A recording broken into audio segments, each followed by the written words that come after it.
Hi everybody, we're going to be reading Papa, Please Get the Moon for Me.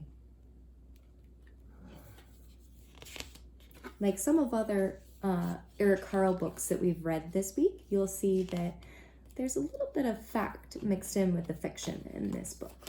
Let's see if you can figure it out. Before Monica went to bed, she looked out of her window and saw the moon. The moon looked so near. I wish I could play with the moon, thought Monica, and she reached for it.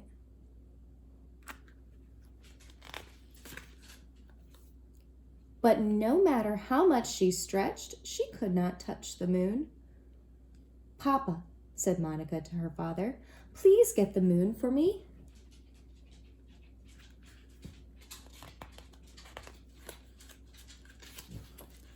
Papa got a very long ladder. Look at the size of that thing.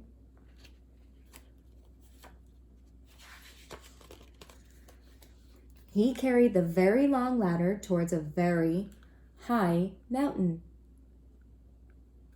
What do you think? Do you think it'll be tall enough?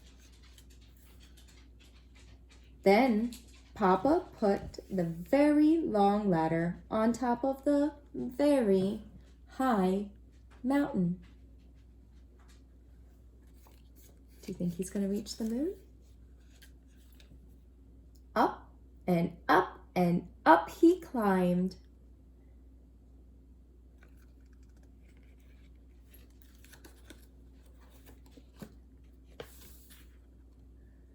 Finally, Papa got to the moon.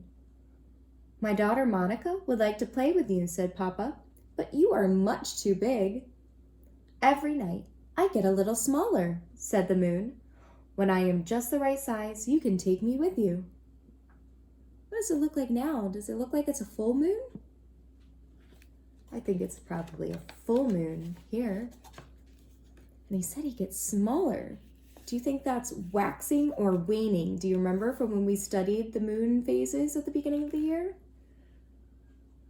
And indeed, the moon got smaller and smaller and smaller.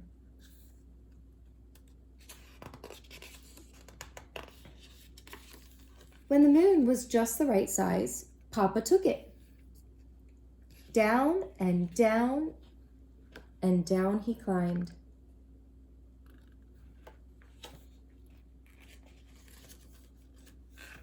Here, said Papa to Monica, I have the moon for you. Monica jumped and danced with the moon. She hugged the moon and threw it into the air.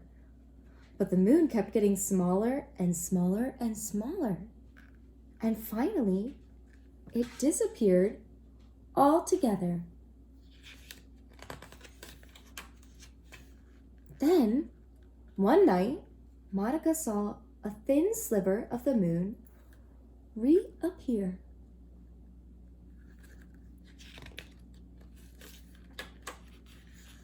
Each night, the moon grew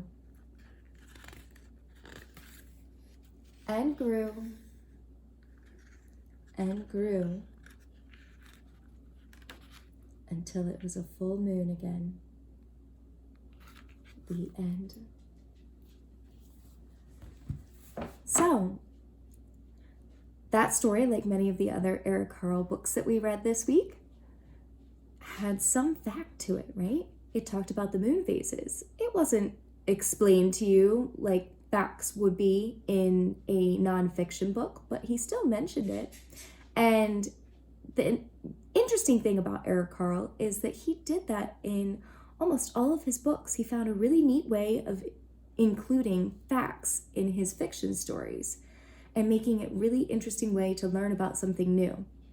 So I hope you learned some new things this week, and I would love to hear what your favorite Eric Carle book was that we read this week, or a favorite character that you had.